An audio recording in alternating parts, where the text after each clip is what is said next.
Bueno, para los que nos seguís, creo que sabéis que estamos unos días de vacaciones. Nos hemos tirado todo el mes de agosto trabajando en el centro y estamos en Cádiz, en Zahara de los Atunes. Entonces, mientras va entrando gente, vamos a contar una historia sobre el origen de la palabra cachondeo.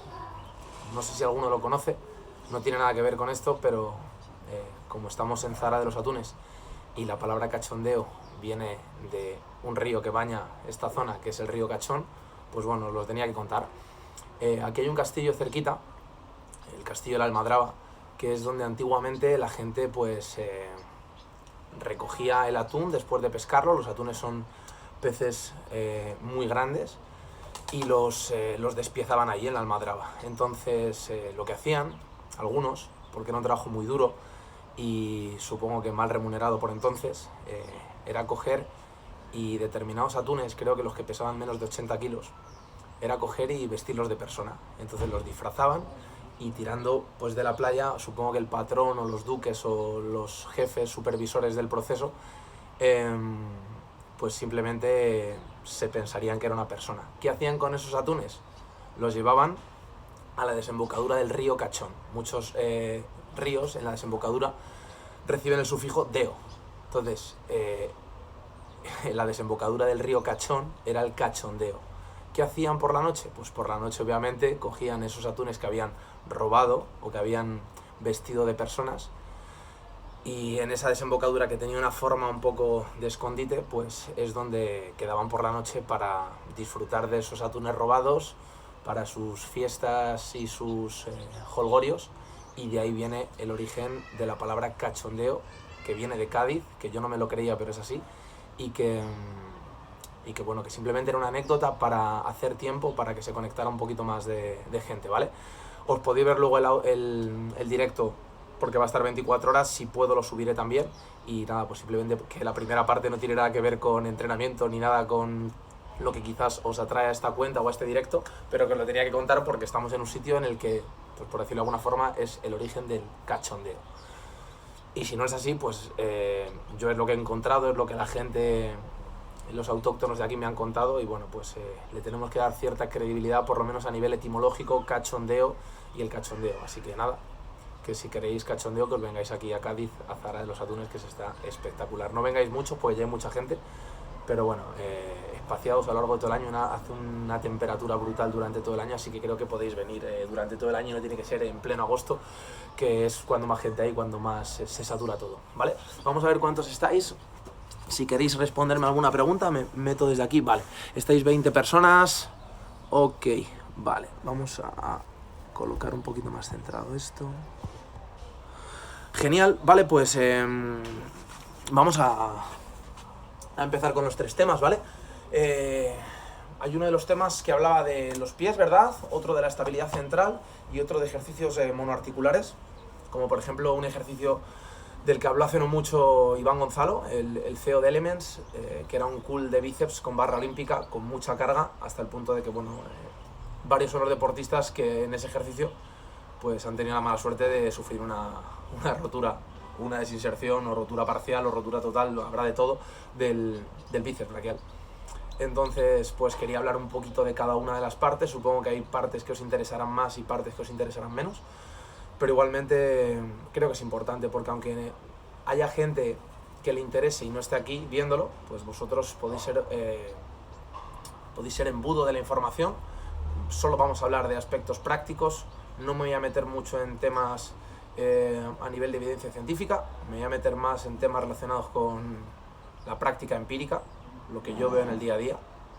Obviamente la parte formativa que llevamos a través de Elements o a través de AudioFit sí tiene esa base científica y esa evidencia científica que creo que hay que aplicar en todo, pero bueno, yo simplemente quiero daros reglas para que valoréis si estáis en ese perfil de persona o podéis sufrir ese problema y cómo lo podemos gestionar desde el entrenamiento. Antes de nada quiero dejar claro que el entrenamiento no es la solución ni la respuesta a todos los problemas ni los males que nos suceden, ni a nivel estructural ni a nivel funcional, pero que sí va a servir como coadyuvante en muchos de los tratamientos o en muchos de los problemas o de las patologías o de los procesos degenerativos que sufrimos a lo largo de nuestra carrera o a lo largo de nuestra vida, ¿vale? Que cada vez vamos más rápido, así que podríamos decir que es carrera y no me refiero a la facultad. Hablando de los pies, hay mucha gente que nos pregunta sobre el tema de la fascitis plantar. Oye, a mí y a mi equipo, ¿vale? Los que trabajamos en Day and Life, desde aquí pues os envío un saludo a Adri, a Alex, a Marta, a Jorge, a José Manuel, a Saúl, a Adri, Adrián Trujillo y Adrián Torrero. Nos preguntan sobre fascitis plantar. Y la fascitis plantar, obviamente, pues puede tener un componente estructural. Nosotros vamos a intentar descartar cualquier tipo de patología o de componente estructural. Es decir, si yo tengo un espolón en el calcáneo, si yo tengo un bulto a nivel óseo, tengo los pies negros porque he venido de la playa, pero bueno, como ahí no huele, pues no tenéis ningún problema. No voy a entrar en temas estructurales, ¿de acuerdo? En malformaciones, ni en temas que haya que solventar a nivel quirúrgico, ¿vale? Voy a hablar de dos tipos, el caso contrario en un lado y en otro, ¿vale? Gente con exceso de arco plantar, con el pie muy cabo, y gente con el pie muy plano, ¿de acuerdo? Ambas personas, o ambos casos, o ambos tipos, ¿vale? Pueden sufrir fascitis plantar, pueden sufrir inflamación de la fascia plantar que cursa con dolor. Lo preocupante yo creo que no es el tengo fascitis plantar, sino es que la fascitis plantar me provoca dolor. Es lo que nos preocupa, ¿vale? Hay gente con muchas patologías que si no tiene dolor, pues tira para adelante. Y hay gente que no tiene ninguna patología a nivel clínico y que le duele y que no deja de buscar un diagnóstico clínico. Entonces yo creo que lo más preocupante es todo lo que cursa con dolor. Y lo que cursa con dolor puede tener una relación a nivel funcional. Y esa es en la que vamos a intentar intervenir, ¿vale? Nos ponemos en el caso de una persona con el pie muy cabo, con mucho arco plantar.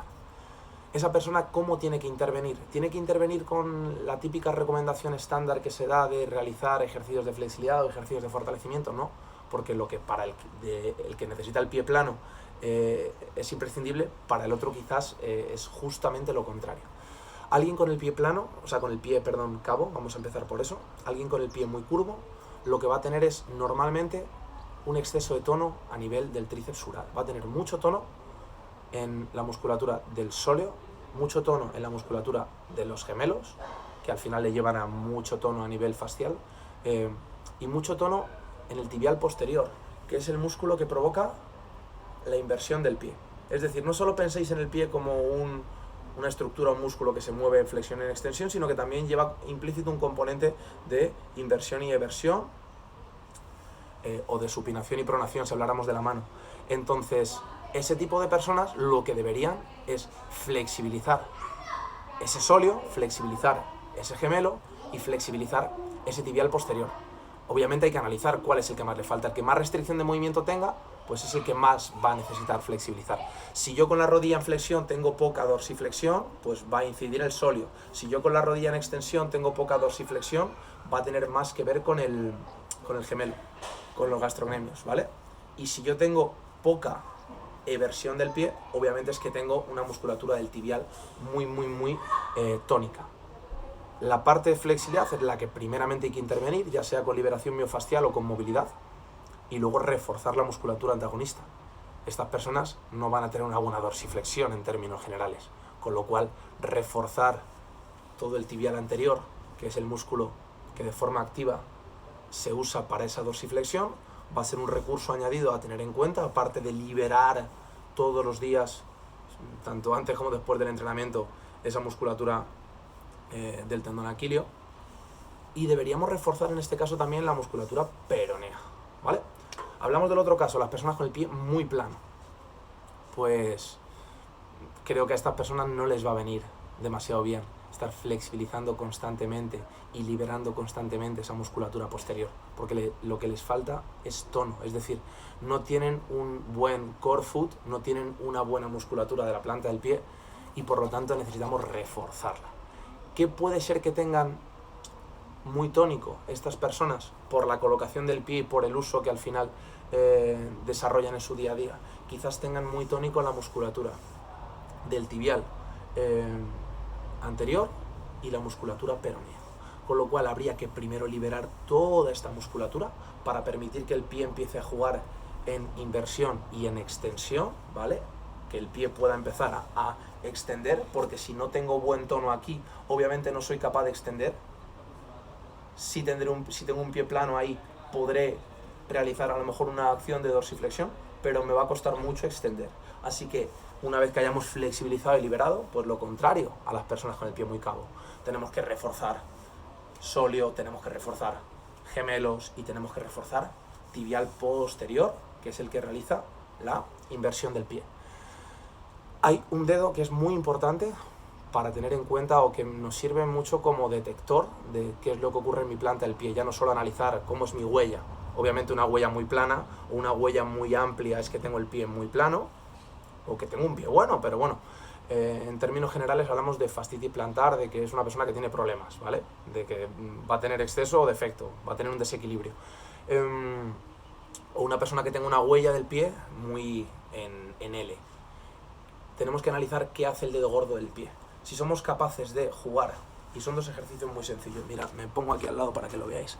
Lo veis ahí bien, vale. Tengo que ser capaz de subir en flexión dorsal el dedo gordo del pie, ¿vale? Esto es un indicativo de que obviamente tengo buena flexibilidad posterior y tengo que ser capaz de, dejando el dedito gordo ahí, levantar los otros 4, ¿vale? Ambas funciones son importantes porque al final el juego de todo el pie lleva comprometido el juego del dedo gordo del pie. Con lo cual, valorar cómo es vuestra huella con el pie descalzo y valorar qué movilidad o qué restricción de movilidad activa tenéis en ese dedo gordo para analizar cuáles son vuestros hándicaps, ¿de acuerdo? Recursos de fortalecimiento ya hemos dicho, ¿vale? Flexibilizar y fortalecer, obviamente, pie muy cabo, hay que flexibilizarlo para luego potenciar la musculatura posterior, y pie muy plano, hay que flexibilizarlo para luego que nos permita reforzar la musculatura de la planta del pie. Me encuentro con muchos casos de que los médicos o podólogos o quien sea, o el laboratorio de biomecánica, les recomiendan andar por la playa, ¿vale? Andar por la playa puede ser andar por arena muy dura o por arena muy blanda. Alguien con el pie muy tónico, andar descalzo le va a resultar problemático. Primero, porque puede ser una persona que, si es mujer, tenga durante el año mucho uso de tacones, o porque sea una persona que tiene mucho stiffness, mucha tensión en la fascia plantar. Entonces, pasar de esa tensión a intentar aplanar el pie todo lo posible, complejo. Dos recursos que no se tienen que aplicar al 100%, pero que yo los dejo ahí, son dos propuestas. Alguien que tenga el pie con mucho arco plantar, que intente andar por la arena blanda, para que sirva de foam o nos permita que se adapte esa arena a la curvatura del pie. Y alguien con el pie muy plano, pues tiene que reforzar el pie. ¿Y cómo reforzamos el pie? Pues andando por arena dura o andando por sitios duros, que es una persona que no tiene tono en la musculatura de la planta del pie. Vale. ¿Dudas respecto a esto? Dejamos 30 segundos para que respondáis dudas, me las apunto y luego si puedo os respondo. Y si no, vamos a pasar al tema de la estabilidad central. A ver... Vale, no veo dudas, Luis. ¿No tienes dudas, tío? Pregunta a tus compañeros. A ver si tienen dudas alguno. Y respondemos desde aquí. Bueno. No hay dudas, nada. No sé si es bueno o es malo. Estáis analizando vuestros pies y por eso quizás no estáis pendientes de las preguntas que os estoy pidiendo que me hagáis. Vale, pasamos a la estabilidad central. Repito que estos son 3 bloques de preguntas que el otro día me hicisteis cuando os propuse, oye, domingo de preguntas y respuestas, y me hicisteis tantas preguntas y encima cometí el error de subir 2 stories con hazme una pregunta, que cuando respondí varias stories, varias preguntas de una story, me di cuenta de que en la otra había otras tantas. Y es verdad que hubo varias personas que me preguntaron sobre las preguntas que hoy estamos respondiendo, así que simplemente estoy respondiendo a lo que me habéis preguntado, ¿vale? En cuanto a la estabilidad central, en cuanto a el trabajo de core, ¿vale? Core stability o la musculatura de la zona media, también añadimos glúteo, ¿vale? Oblicuos, toda la musculatura interna. No vamos a entrar en grandes tecnicismos a nivel biomecánico y a nivel anatómico, pero sí que quiero que tengamos en cuenta 2 cosas. Uno, si estamos reforzando la musculatura abdominal, ¿vale? Si yo no tengo un buen reclutamiento de la musculatura abdominal en acortamiento, yo no puedo pretender que esta musculatura funcione en elongación. Si yo no tengo una buena activación del bíceps en ventaja biomecánica, yo no puedo intentar que el bíceps trabaje desde esa palanca. Con lo cual, si yo no le facilito al cuerpo las cosas en la pretemporada o al inicio, pues obviamente estoy empezando la casa por el tejado. Así que tenemos que tener en cuenta qué quiero trabajar y por qué quiero trabajar eso. Vamos a hablar de 2 ejercicios básicos, ¿vale? Toda la parte de planchas, ejercicios en los que tenemos apoyadas las manos y los pies, y en el centro tenemos nuestra columna, y ejercicios en los que estamos de pie y la carga, ¿vale? Del peso es vertical, es axial sobre la columna. Aunque estemos en planos inclinados, es vertical cuando estamos de pie, ¿de acuerdo? Cuando estamos en un trabajo de planchas y estamos jugando con este tipo de acciones, ¿vale? El pretender que la espalda se coloque en una posición muy neutra en anteversión de pelvis es muy complicado para la musculatura abdominal aguantar el peso a nivel visceral y encima utilizar esta posición para trabajar bien el abdomen. O yo realizo una retroversión o es muy complicado, ¿vale? Es muy complicado.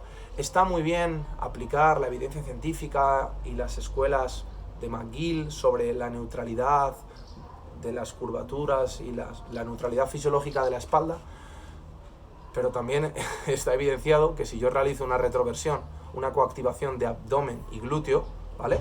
Como vemos en los cursos de Elements, de aire que damos, los cursos presenciales, va a ser mucho más fácil que la estabilidad de la pelvis se lleve a cabo de forma correcta. Si yo quiero realizar un refuerzo de la estabilidad en anteversión de pelvis y con elongación a nivel abdominal, pues a lo mejor tengo que meterme en ejercicios como una sentadilla o como un peso muerto, en el que el abdomen está trabajando, pero yo tengo mucha más curvatura a nivel lumbar. ¿A qué me refiero? Que de nada sirve hacer un trabajo de planchas en anteversión de pelvis, por mucho que lo haga quien lo haga, ¿vale? Ni de nada sirve hacer un trabajo de peso libre, como pueden ser sentadillas, como pueden ser pesos muertos y todas sus variaciones, con un cierre completo a nivel abdominal.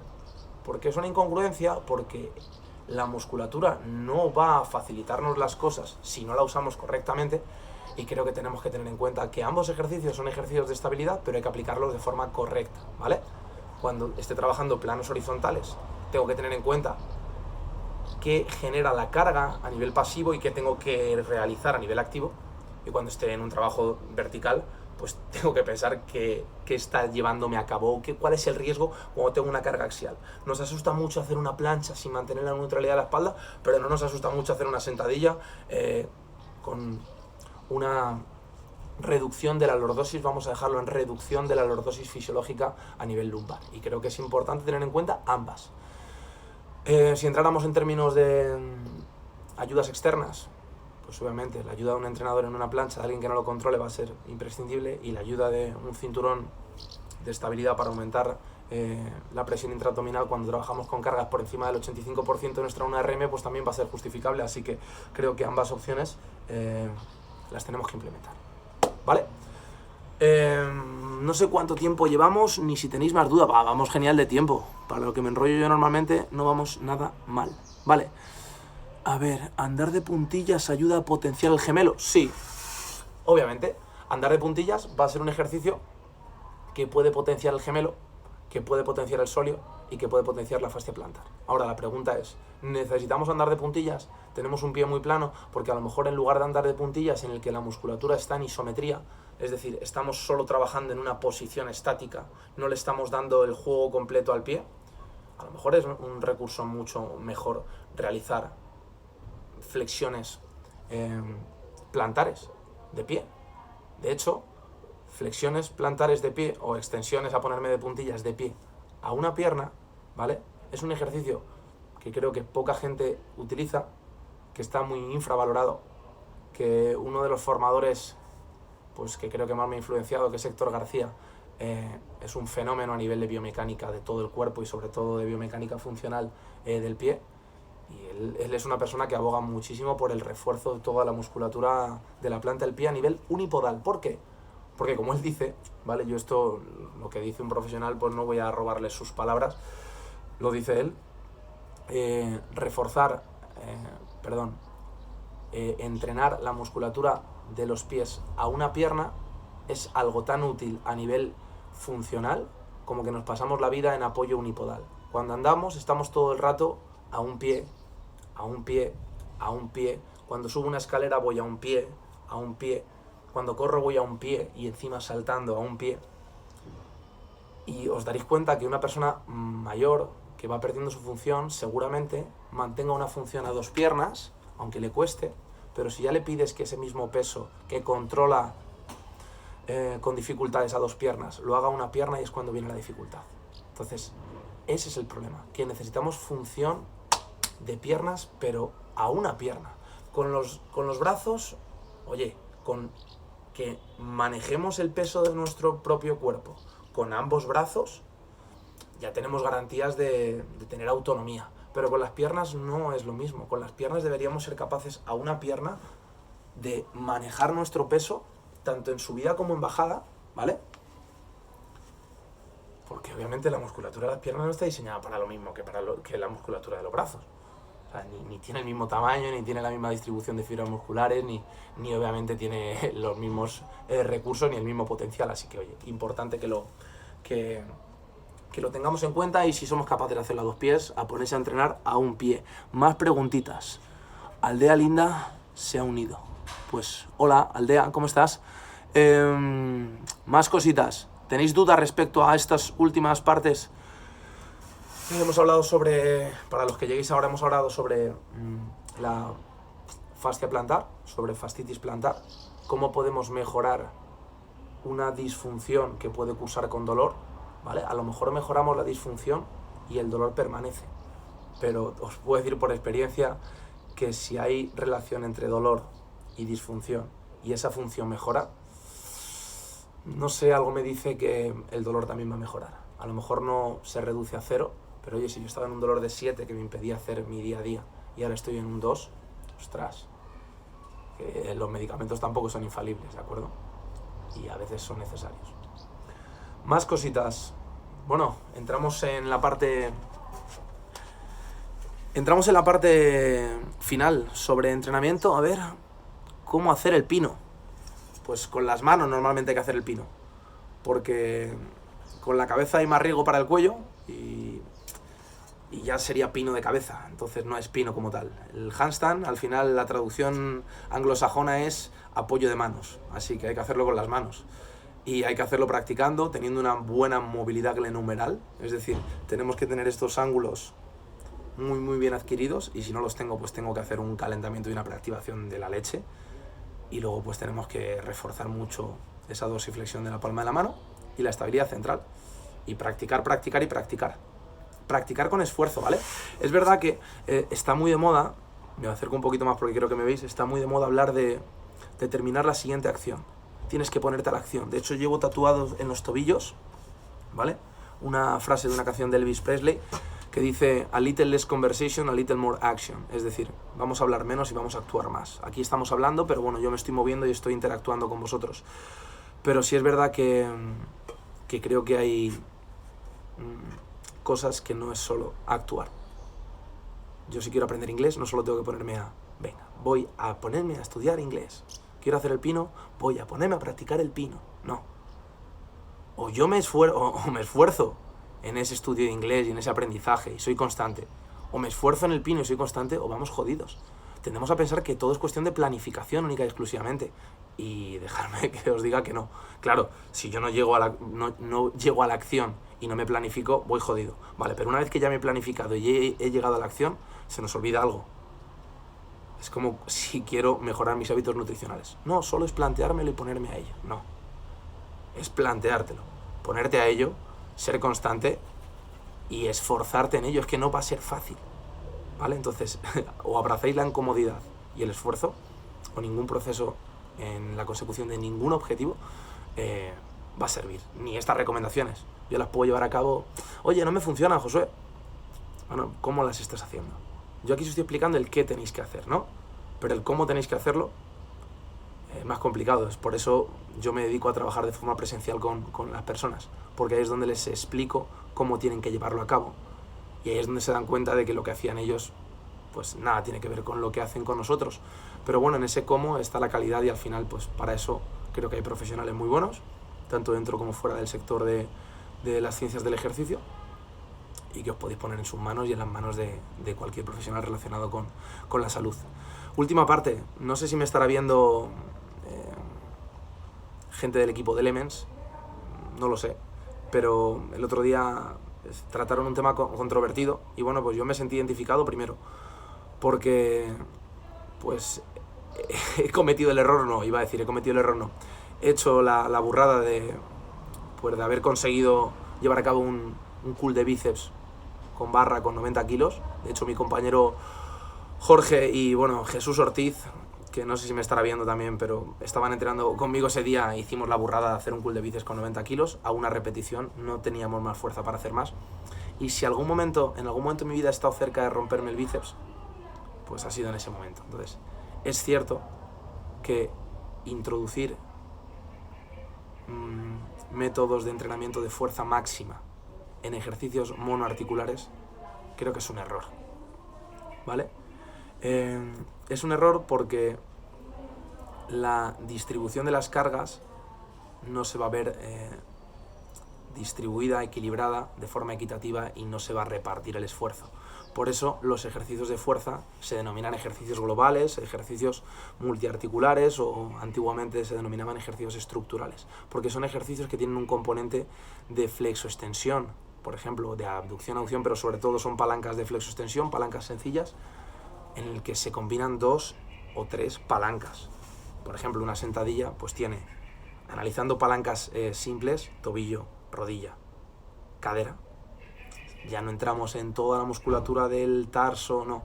Entonces, son 3 articulaciones con 3 estructuras musculares muy potentes que me van a permitir manejar grandes cargas minimizando riesgos.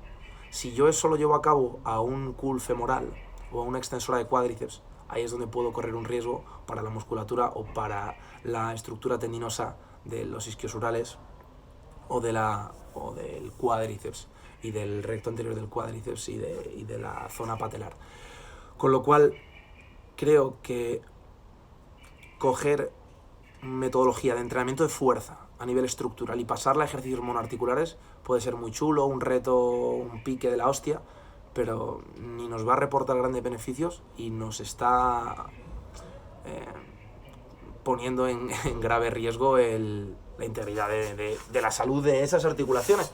Con lo cual, tenéis que plantearos que si queréis entrenar fuerza neural, fuerza máxima, fuerza cercana a ese 100% de la 1RM o incluso superarlo en métodos excéntricos, tenemos que abogar por ejercicios multiarticulares. Ejercicios en los que impliquemos muñeca, codo, hombro, escápula, cadera, rodilla, tobillo, pie.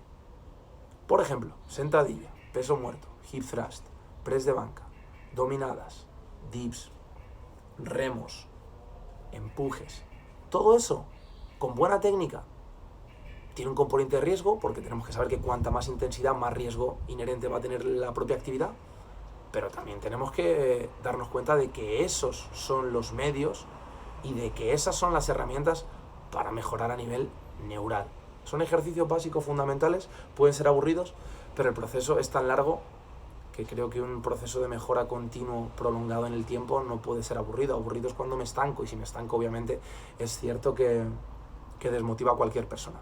Ahora bien, quiero trabajar ejercicios monoarticulares accesorios a esos de fuerza, como puede ser un curl de bíceps, un jalón de tríceps, un press francés, un curl de bíceps en banco Scott, una flexora de femoral, una extensora de cuádriceps. Vale, vamos a utilizarlos con un volumen un poquito mayor, que obviamente ya va a generar que la intensidad se vea reducida. Trabajarlos a 6 repeticiones, 8 repeticiones, 10 repeticiones, 12 repeticiones, perfectamente. No significa que no nos podamos lesionar. Obviamente, cuando nos ponemos a entrenar hay un riesgo inherente. Estamos sometiendo al cuerpo a cargas, a fuerzas de tracción y empuje. Y obviamente se puede ver comprometido en un momento dado por que falle algo externo a nosotros o porque falle algo interno, ¿vale?